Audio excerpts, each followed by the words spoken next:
Nakikita mo si Mami?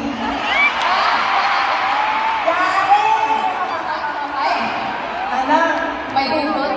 eto. Ano masasabi mo na? So,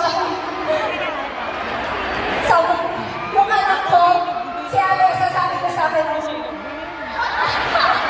kasi hindi ko sinabi sa kanya na may bini. Sorry, anak. I love you, anak, pero may bini. Ano ang kwento mo kasi sa Bini? Bakit mo sinasabi yun kay Shiloh? Sabi ng Bini, ano po? Sabi, ano po? Hahaba ng Ang story. haba. Panoorin mo yung interview niya.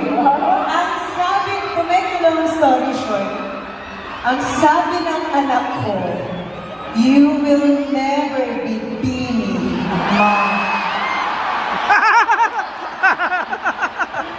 Kaya nag-concert kami. Ha!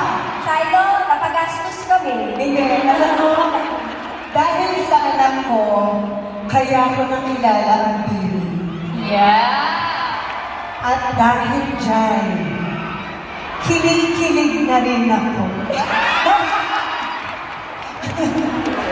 Thank you po. Sinama niyo po kami. Salamat po.